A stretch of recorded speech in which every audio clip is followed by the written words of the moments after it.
Doctor Joicy from Satyam homeopathy. ఈ వీడియోలో మనం డిఎన్ఎస్ గురించి చూద్దాము. డిఎన్ఎస్ ఫుల్ ఫామ్ ఏంటి అంటే deviated nasal septum. Deviated nasal septum అంటే ఏంటి అంటే మన నేసల్ ప్యాసేజెస్ మధ్యలో 2 నాస్ట్రిల్స్ మధ్యలో ఉండేటువంటి సెప్టమ్ని నేసల్ సెప్టమ్ అంటారు. So that septum divides 2 nostrils అనమాట.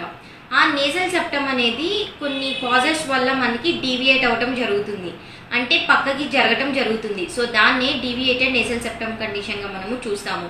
సో ఈ డీవియేటెడ్ నేసల్ సెప్టమ్ అనేది మనకి ఎందుకు అవుతుంది అంటే ఏదర్ బై బర్త్ అప్పుడే మనము ఈ నేసల్ సెప్టమ్ డీవియేటెడ్ నేసల్ సెప్టమ్తో పుట్టచ్చు, లేకపోతే మన ఫీటల్ డెవలప్మెంట్ అవుతున్నప్పుడు మనకి కంప్లీట్గా కరెక్ట్గా ఈ నేసల్ సెప్టమ్ అనేది ఫామ్ అవ్వకుండా పక్కకి జరిగి మనకి ఫామ్ అయ్యే ఛాన్సెస్ అనేవి ఉన్నాయన్నమాట.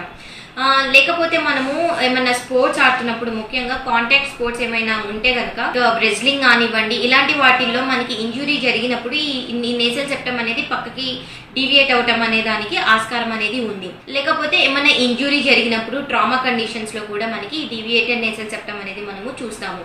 సో ఈ డీవియేటెడ్ నేసల్ సెప్టమ్ వల్ల మనకి ఎటువంటి లక్షణాలు ఉంటాయి, మనకి ఎటువంటి సఫరింగ్స్ ఉంటాయి అంటే మనకి సరిగ్గా ఊపిరి అనేది అందదు. ఎందుకు అందదు అంటే గనక ఈ నేసల్ సెప్టమ్ అనేది మనకి ఎక్కువ శాతం గనక మనకి పక్కకి జరిగిపోయినట్లయితే, సో ఎటువైపు అయితే జరిగిందో అటువైపు ఆ నాస్ట్రిల్ అనేది బ్లాక్ అయిపోవటం జరుగుతుంది.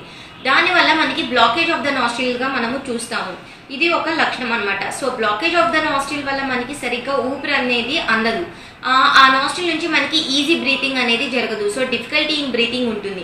తర్వాత మనకి ఈజీ ప్యాసేజ్ ఆఫ్ ఎయిర్ లేకపోవటం వల్ల మనకి సౌండ్స్ మనం నిద్రపోయేటప్పుడు గురక పెట్టడం అనేది కామన్ గా మనము చూస్తాము. సో ఎంత శాతం అయితే ఈ నేసల్ సెప్టమ్ అనేది పక్కకు జరిగిందో అంత శాతం వరకు మనకి గురక పెట్టడం అనేది చాలా కామన్ లక్షణంగా మనం అందరిలో చూస్తూ ఉంటాము. దాని తర్వాత మనకి ఈ నేసల్ ప్యాసేజ్ మొత్తం డ్రై అయిపోయి నోస్ బ్లీడింగ్ కూడా మనకి వచ్చే అవకాశాలు అనేవి ఉన్నాయి. తర్వాత ఎటువైపు అయితే మనకి నేసల్ సెప్టమ్ అనేది డీవియేట్ అయిందో అటువైపు మనకి ఫేషియల్ పెయిన్ కూడా వచ్చే అవకాశాలు అనేవి చాలా ఉన్నాయన్నమాట. సో దీనివల్ల నేసల్ సెప్టమ్ వల్ల మనకి ఇటువంటి లక్షణాలన్నీ మనము చూస్తూ ఉంటాము. సో ఈ నేసల్ సెప్టమ్ ఉన్న వాళ్ళు ఏదో సర్జరీ ద్వారా మనము కరెక్ట్ చేసుకుంటానికి ఆస్కారం అనేది ఉందన్నమాట. ఓన్లీ త్రూ మెడికేషన్స్ మనం సెట్ చేయలేము. సో యూజువల్ గా దీన్ని మనం సర్జరీ ద్వారానే మనము సరి చేసుకుంటానికి ఆస్కారం అనేది ఉంది. Thank you. మా వీడియో కనుక మీకు నచ్చినట్లయితే లైక్ చేయండి, షేర్ చేయండి. ఇలాంటి మరిన్ని వీడియోస్ కోసం మా ఛానల్ని సబ్స్క్రైబ్ చేసుకోవడం మాత్రం మర్చిపోకండి. Thank you for watching.